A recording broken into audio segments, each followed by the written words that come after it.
Hi everyone, my name is John Mwendi and welcome to this fast free course on financial literacy. As I promised when you're opting in, when you're giving me your email and your name and email, this is the first course that we're giving you for free. It's on financial literacy where we help you understand your finances right now, whether you're employed, self-employed, you are an investor or a business owner, and pursue financial freedom and live a balanced lifestyle. So let's look first at your current source of income. What is your source of income today? You're watching me, either you're in employment section or you own a big business or you're an investor or you're self-employed. If you're an employee of a company, either you work in a limited liability or public liability, or you are a civil servant, you have a salary or a wage. That's your source of income. If you are self-employed, you own a hardware, a grocery, or you do your sales, you sell goods or services as a specialist, a doctor, a lawyer, and you charge your services, your fees or commissions, that's your source of income. Most employees have a salary or a wage. Most of self-employed people, if you're in a business of selling products, you get your profits. If you're a specialist, you charge commissions or you charge fees or consultation fees. That's your source of income. If you're a business owner, then the business generates profits. That's your source of income. If you're an investor, which means you put money in endeavors that generate more income in your absence. Let's say you've bought shares, you've invested in government papers like treasury bills and treasury bonds. You get your interest, or you have money in fixed deposits and other investment accounts, you get interest. That's your source of income. Regardless of the source of income, you can only do three things with your income. You can either spend, save, or invest. If you spend, save, or invest, those are the basic three options that you can do with money. After you get that income, you can either spend, save, or invest. So let's assume you're an employee. What will happen? You get your monthly your salary at the end of the month. The money goes to your expenses. You spend that money either on basic needs or secondary needs. If you have a savings plan or an emergency fund, you either save that money for either short-term or medium-term or long-term goals, or you can invest that income or part of that income. Investment is different from savings. Investment means you're putting money in a way or in a form or in a medium that it's able to generate income in your absence. So your investment forms another source of income. When you're saving, you're putting money aside for future use, either in the medium term, let's say 6 months, or long term, let's say 2 years, 3 years, there's something you want to achieve, or maybe you're raising money for a deposit for your mortgage. That's a savings plan. Now, this is the basic flow of the income. There is the effective flow of income. For you to become a highly effective money manager, you need to spend wisely. Where your money goes, the kind of expenses or how you spend your money, either on the basic needs or secondary needs, that's the basic flow. Wise spending, you need to be a wise spender. Or when you want to save your money, you need to be a regular saver. You need to save regularly. And that's the secret of being a regular saver or an effective money manager. You need to become a regular saver. You need to develop a habit of savings. You need to defer gratification instead of just spending money to get that satisfaction in the short run. You need to become a regular saver. You need to be able to plan accordingly and say, in 3 months, or what is my affordability? How much can I raise on a monthly basis? What is my budget? How much am I budgeting, and when do I need to get that saving? So you need to be a regular saver because you're using this income. And also, for you to become a smart investor, what does it require? What are you required for? What are the prerequisites for you to become a prudent investor or a smart investor? There is a bridge. And this is a bridge. You need to develop the necessary habits for you to become or to develop the effective flow of your income. And the first one is you to be responsible.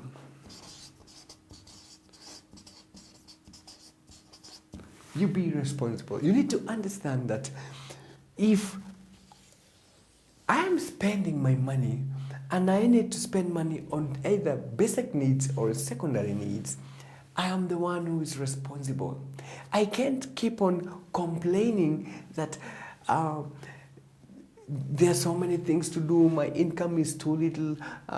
It's very easy for you to push and blame to somebody else when you lack responsibility.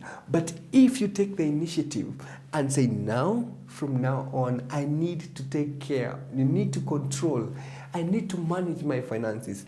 It's my responsibility. It's upon me to know, am I supposed to do this? Or am I supposed to spend on this? What am I supposed to spend on? If it's basic needs, what comes first? What must I spend on first? For secondary needs, must I spend on that? Things that you can do without and things that you can't do without.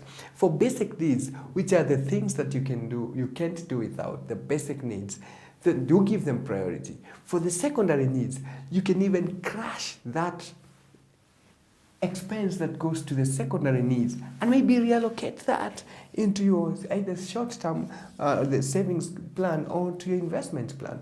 Remember we said when you do more of investment, it forms your future income.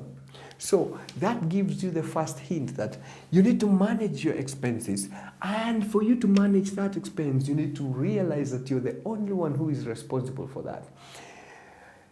Look at the adverts that we see on a daily basis. When you're driving on the driveways, on the walls, the wall brandings, you listen to the radios and you're watching the TVs. They are encouraging spending.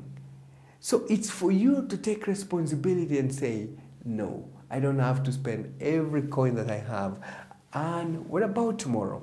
I need to start focusing on my future source of income, which will come from those investments. After you invest, you get your passive income, which can also now be combined with the income that you have, and maybe invest more. And this way, you'll be able to secure your future. Become responsible. The essence of this being responsible is being proactive. If you're not proactive, you're not taking responsibility, you become reactive. And being reactive means you react to every situation. You're not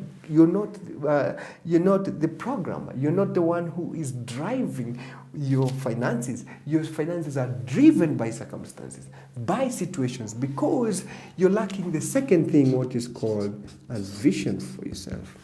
You're lacking a vision, which is the very important thing. The vision is what you can see in the mind's eye. You've already developed the responsibility. You've said, now it's me. I need to control or take care of my finances. And for me to do that means I need to manage my expenses. But it's very difficult for you to even cut down an expense or crash your budget or say, no, I'm going to do away with this secondary. I'm going to scale down my pay TV from 7,000 to 2,000 shillings and reallocate the 5,000 to an investment column. If you don't have a vision, it's first you have a vision. Maybe we can relate with this. If you want to build a house today, you visualize the plan on how the final house will look like. How will be the doors? What paint will I use? What color? What kind of furniture will I put? I need it to be designed this way. I need the driveway to be this way. I need the parking to be this way. I need 2 bedrooms, 3 bedrooms. You visualize everything in the mind. First, you take responsibility, then you visualize in terms of investment. I want to grow my investment column, but what can I do? I need to crash my spending. How can I crash my spending? I know there's nothing much, maybe for now, I can do with the basic needs, but how about my secondary needs? Can I crash the pay TV? Can I reduce my expenses on phones? You can only take that initiative to you can only be able to crash your secondary needs and reallocate the amount of money that goes to the spending from the secondary to the investment column or to the savings column if you have a vision for yourself. Okay. The vision first is the mental creation, and the mental creation is the one that will give you the driving force to say, now I know I'm responsible. And for me to achieve this, I need to do this. Why? Because when I do this, when I invest, I'll have more passive income, which will help me. If I add it to if I'm in employment, I can add the return on investment to my income, or the salary, or to my profits from my business, or to add more into my investment returns, or to my profit if I own a business, for me to have a financially free life, a financial freedom. That is, the more you generate passive income, even when you grow old, when you'll not be in a position to be in employment or to work as a self-employed, you still have sufficient income. Now, the other one is, now you have a vision. That is the mental creation. Now, how do you implement, or how do you come up with things that must be done for you to achieve your vision? Now you're breaking down your vision into activities. And for you to do that, and guided by integrity, because remember, this is a balanced lifestyle. You want to be responsible. You need to have a focus. You need to have a vision, something that you want to achieve. And you want to achieve it in a way that it's guided by integrity and conscience, a sense of meaning. You develop a mission. Mission statement. It's so amazing how families live without a mission statement. How you don't have a mission statement for yourself. Look, countries have the national anthems. They have the constitution. Companies have their vision. They have the mission statements. Why is that we don't have vision for ourselves? Why is it that we miss on having a mission statement? Yes, I want to take control of my finances. I want to have an net worth, let's say, of 10 million by the time I go and retire, or 20 million, or whichever amount that you want. What will guide you when you pursue, when you're getting your income and spending and investing and getting into business ventures? What will guide you? What will be your guiding principle that will help you achieve your vision in a way that you want it? You need to be guided by some principles, some values. You need to be guided by some ethics. And that will form part of your spiritual satisfaction when you pursue when you're pursuing your financial freedom. Most people lack this, and you have a vision. Yes, I want to achieve that financial freedom, but you lose on the how to achieve financial freedom. And you find yourself compromising on some other very important things. Let's say, for example, you can get money, you can make money, yes, but you can kill, you can get corrupt. But now, if you're getting corrupt, means the way you're achieving whatever you want has been compromised. It's not what you want in life. You want to achieve your vision, and you want to achieve it in a straightforward manner. You want it to be guided by conscience and integrity. You want to give back to the society. You want to leave a legacy on this earth, that you lived a clean, straight life, and your vision was there. You had a straight vision, and the implementation was guided by certain principles. We all need to develop our mission statements. Mission statements that are not short-term. They're guided or based on principles that are self-evident, principles that are self-evident, they're changeless, they're timeless. Those are the principles that will govern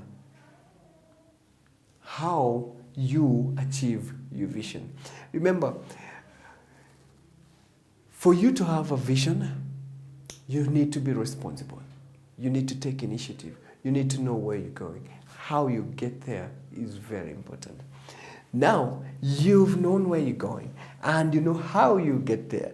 Now, how do you start planning on the activities? What comes first? What comes second? Who will be involved in this? Is called effective planning and communication. Effective planning means you need now to prioritize. Look, you need to cash down maybe your expenses. You have a vision of achieving a certain goal financially. You've realized that you need to achieve it wholesome. As a family, you've shared that. You need to share that. Effective communication. You need to engage the people because remember, public victory is the highest level of maturity, is when we achieve everything together. I achieve it we've developed a mission statement, so it means we know where we're going. We've come up with ways that we need to go on how we'll pursue that financial freedom or that goal in life. So I need to create presence. I need to engage. If I'm a family man, like now, I have to engage my wife. I have to engage my kids on what we want to achieve and how we want to achieve it. That sense of presence and me playing the role model, then that will really help in us achieving or developing the necessary habits for us to achieve financial freedom. Now, effective planning is what comes first. Remember when you're budgeting, when you're coming up with an effective budget, when you're becoming a wise spender, it means you have to plan what are the first things first. And I like the model by Stephen Covey on how we plan what is urgent and what is important. For you to especially come up with a wise spending habit is what is important and what is urgent. You have a vision to achieve. What is the very important thing that I need to do for me to achieve that dream? What is the very important thing that I must do? That should be prioritized. If it's a secondary need, is that really important for me to achieve my goal? If it's not, you drop it. There are other things that are not important, but they're urgent. Things that comes up. There are those bashes that you want to go, some maybe colleagues and some of those events. They appear very important, but they're using your money. They are not important, but they appear urgent. Those are interruptions. They will delay you from achieving your goals. And that's why you find people have been active, people become very good friends when it comes to spending, because they're doing much of the things which are interruptions. They are not important for you to achieve your goals, but they appear so urgent. And you feel like, because you're losing responsibility to say no, because maybe you're going into you're involving yourself into those activities, because if you don't, it's like you'll be an outcast in that community. These are the peer group. You need to be responsible for you to say no. Why? Because there's something I need to do and I want to achieve it through integrity. And my planning is on that I need to subordinate. I need to defer this gratification. I need to say no to interruptions, things that will not help me achieve my vision or my goal in terms of the financial freedom or what I want to achieve with my money. There are other things that are not important and they're not urgent. They're time wasting. Spending lots of time watching TVs and basically doing nothing is not urgent and is not important, but it's wasting yourself. You're wasting your time. You're paying a lot of bills on those things. Please, you can reallocate some of those expenses into investments and savings and help you achieve a passive income that can help you even in future. So having a proper planning is very important. Let's focus on what is important and urgent for us to achieve our goals, and also some of those things that are not urgent but they are very important for us to achieve our goals. Okay, so some of the things that are not urgent but they're very important for us to achieve these goals is like planning. How do you plan? Prevention. How do you prevent yourself? Like going on the exercises, especially for us to achieve our physical health, proper diet, doing exercises, hydration, resting. They are very important. They don't appear very urgent, but they are very important. But remember, when you do that, you will be able to save a lot on maybe medical expenses or medical bills that might come along with that. Because remember, we can say that we control our actions in terms of I can eat everything, I don't have to adopt that. I know, yes, I need to exercise, but I just don't do that. Yes, we can say as much as we can how well we control our actions, but the consequences of what we choose to do are guided by principles. It's just like a law of harvest. If you don't plant, if you don't nurture the crops, you don't get a harvest. The same thing, if you adopt that lifestyle, there will be a harvest for that. So it's very important that we do an effective planning for us to achieve our financial goals. And communication is very important. Remember, we're not winning this battle or this journey. We're not achieving financial freedom alone. We are achieving this financial freedom as a family, because assume after 20, 30 years or you're 60 years old, yes, you have the money, but you lost your family. You got that money, but you're now accused of corruption and all those things. It's not the best thing. So we want to grow together. We want to have a family. We want to have a sense of meaning on earth. We want to develop that sense of contribution on earth. So that is very important. So presence, so we're creating presence, which is very important. Also acting as a role model. You're the one who is becoming responsible. You're the one who is you're developing a vision. When you're developing the mission statement, it's an all-inclusive. If you develop your mission statement alone and trying to push your family members into it, you can't win that. But if they take ownership right from the first step, when it comes to the implementation, when you're doing the planning, when you're saying, let's defer this, I know we go out twice or thrice in a month, can we scale that to 1 or 2 times in a month? It will be very possible if you develop the mission statement together. Now, the effective communication is when you learn to listen you learn to listen and communicate with the stakeholders involved. Most people, or what has been happening is we've developed that sense that when somebody is talking, we don't listen to understand them first without even judging them. We listen in order to respond.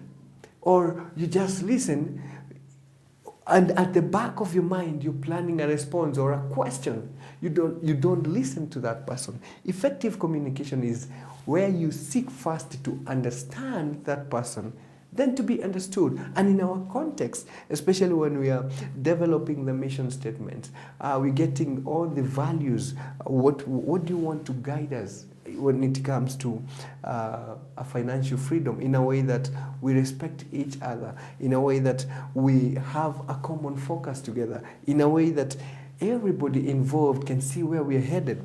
When we are communicating, because at times, let's say, for example, you want to cut down a certain expense, and that expense makes somebody else happy, which is one of your very close person who is being affected by your financial flow or your budget. Then you have to communicate. You have to understand. Then once the feel understood, then you're able now to communicate. And through that kind of exchange, you'll be able to develop ways, third alternatives that can even help you accelerate your investments or your savings plans faster. Will help even them say, okay, fine, we can cut down on this expense this way, or we can supplement our income this way. You see, through effective communication. Are we together? I hope you're still with me. Let's look at one very crucial component that forms the bridge on the investments. Under the investments, it's very difficult for you to become a prudent investor, a smart investor, if you're not learning. Learning forms the very basic, very important thing for you to become a smart investor, because you must learn on investment options. Yes, you need to understand your goals, and when you are developing all this, the vision, the mission statement, you'll be able to weigh your risks. You need to know the investment options and keep on. Most people have been conned, let's say land deals, their pyramid schemes, because people need money. But people want shortcuts. They don't want to develop a habit. They don't want to embrace a lifestyle that will help them achieve that financial freedom. Maybe you're there, you need that money, but you need to develop this. And for you to develop this, it takes a lot of initiative. It takes a lot of you having a focus. It takes a lot of you getting to develop ways that will be able even to defer gratification, the mission statement. You don't want to rush. You don't want to be caught up. You don't want to have internal wrangles within the family if you're a family man. So you need to have an effective communication. You need to plan an execution plan. What comes first? What must we do first? What can come next? How can we do away with some of those expenses that are just eating our income? And you realize that at times by just cutting on the secondary expenses, you'll be able to have an emergency fund. Let's say, for example, you are saving. You want to start. You want to have a savings account for your future, calling it the one we call an emergency fund. Maybe you don't have an emergency fund in your home. You should start. But where do I get the money? The first one should be through wise spending, where you crash your secondary expenses and reallocate that to an emergency fund. You should be able to cushion yourself about 3 to 6 months at least, in case if you're employed and you're terminated, and you can at least survive for 6 months before you get your next job or before you decide your next move. So learning is very important. For you to become an investor, you have to know what are these expenses, or what are these investments? How do they operate? There's a quote that says, "Better get the map before you hit the woods." If you're to climb Mount Kenya fast, you better need to have a map, or else you can get lost. And the faster you try to get out in the wrong direction, the faster you get lost. And people have lost investments. People have lost their returns on investments simply because they invested and they didn't have the map. And this learning should be continuous. It should be continuous in all areas. Now you want effectiveness. You're taking control of your physical bodies. You need to develop that. You need to integrity, your consciousness, your spiritual needs, your physical needs. You keep on learning so that you can become a better person, even in future.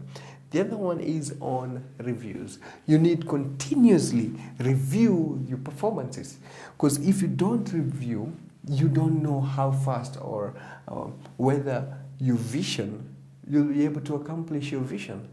So, especially like for savings goals, where you have a goals, the medium-term goals, the short-term goals, the medium-term goals, and the long-term goals, it's always important for you to do your reviews.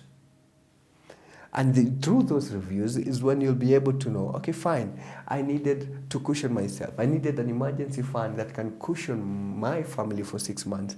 I'm through with the emergency fund. Can I reallocate that amount to an investment? And now, which is the better investment options? That one calls for learning. You need to know the investment options, and then what do you want to achieve in future? See, so this forms the bridge. You need to be responsible. You need to be proactive. Stop complaining. Stop criticizing. Stop competing. But realize that it's you to take control of your finances. Things won't change tomorrow. Things are more enticing things will be in the market, more fancier cars, household equipment. If you keep on spending money on that, what will be a source of income even in future? You need to have a vision. This is what I want to achieve in future. And how you want to achieve that, guided by principles that are never changing, principles that will remain. I like the law of harvest because, especially when you're managing expenses, it's very important. If you lose your responsibility, if you become reactive to groups in order to entice them or to be part of them, you lose yourself. And who will suffer at the end of it all? It's you. After that salary is gone, who will suffer that? It's you. Effective planning. You have a vision. You know how to get there. But there are activities that need attention. Important things. Urgent things. Important and urgent things should be prioritized. And then there are things that are very important, but they are not urgent, like how we control our bodies, how we eat, how we take our rest. These are very important, but they're not urgent. And let's do away with things, the interruptions, things that appear urgent and are not important. Those are ravings and clubbings. We can dedicate that time into learning. And learning will really help you when you're making your investment decisions, when you're making your spending decisions, when you're making your short-term, or how to supplement your income. Those will become very important. When you're performing your reviews, if you involved, through effective communication here, you involved all the stakeholders involved, then the reviews will be warm. The reviews will be, actually the stakeholders will be the ones driving you to achieve your financial control. And that way, you become a wise spender because you'll be having priorities. You become a regular saver because you have a vision and there's a mission statement guiding how you'll be doing that. And you become a smart investor through continuous learning and through the reviews that will help you monitor the level of accomplishment. Through that, you'll be able to develop an effective budget where we say, yes, you have an income. Yes. Now you are a wise spender, you are a regular saver, and you are a smart investor or a prudent investor. And for those who are Christians like me, tithe will be there, and that will form 100%. And you have saved, you have invested, you've living within your means, and these, through the investments, will be able to generate income even in future that will help you pursue, will help you live a balanced lifestyle, and you'll be financially free. Now, this is your income. That was the first income.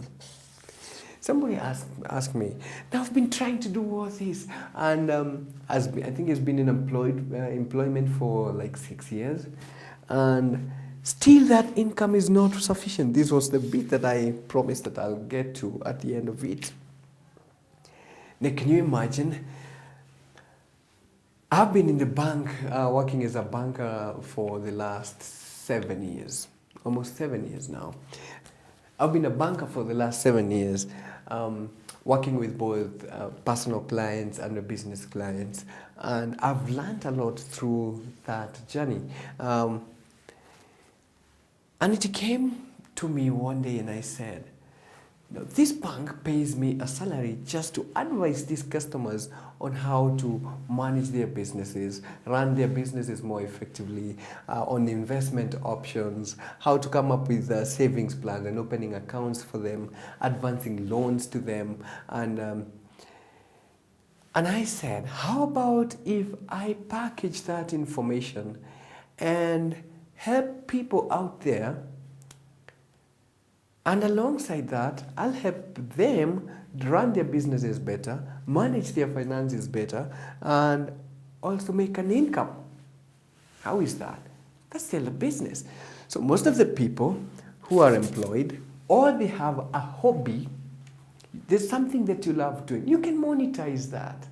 How is that? Look at this.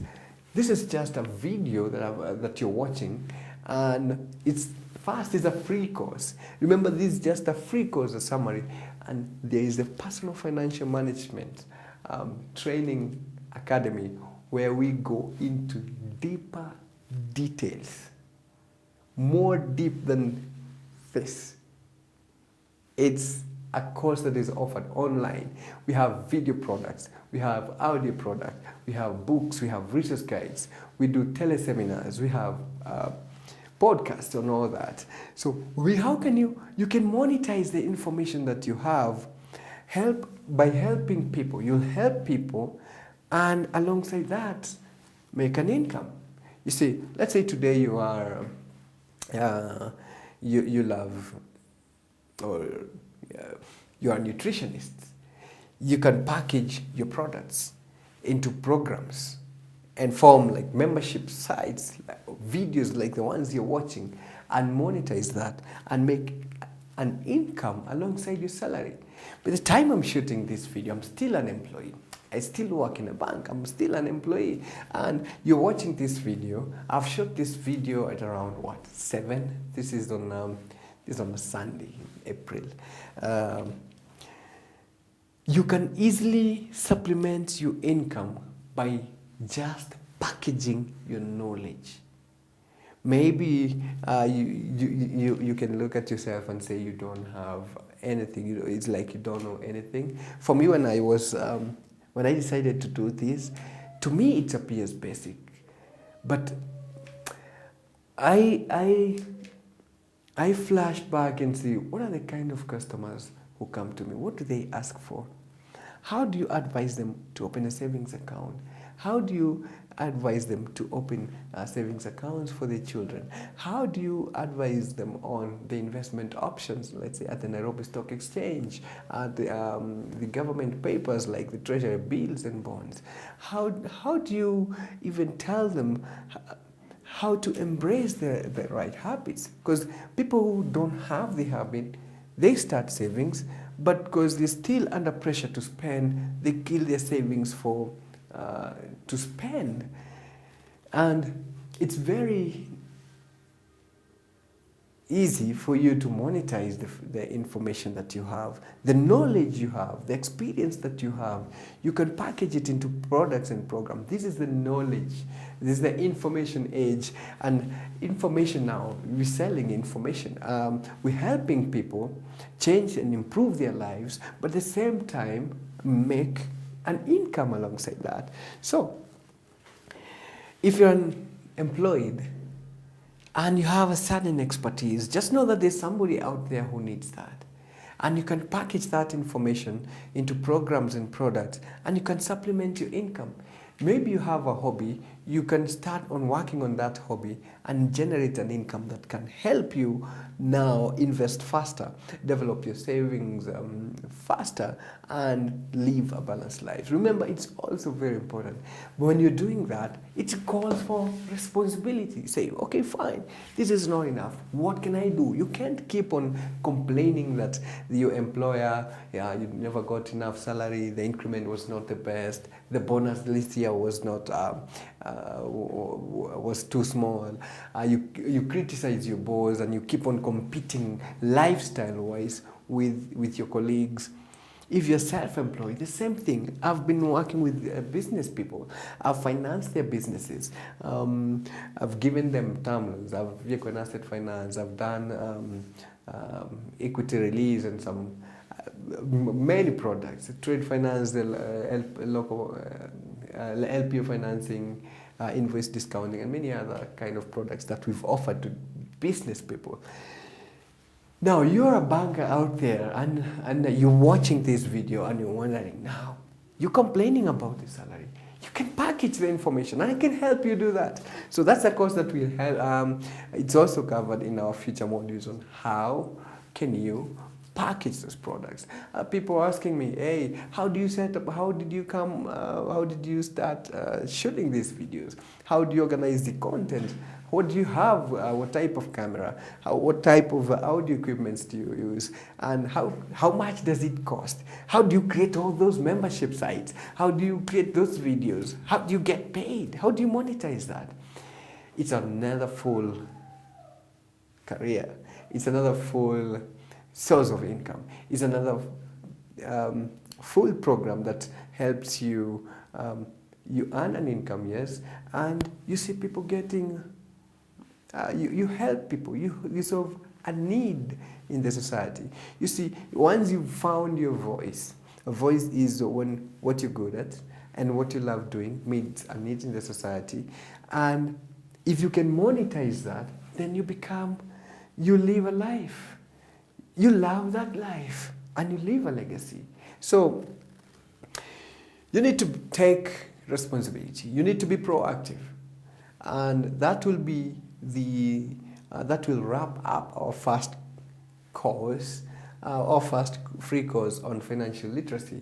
So our next module will be on debt management, or the world of debt, how the world of debt is, and those who are in debt, how do you get out of debt? So stay tuned for our next video, video series, which is also a free video on the debt management and also getting out of debt. So thanks for your time. Until then, God bless you.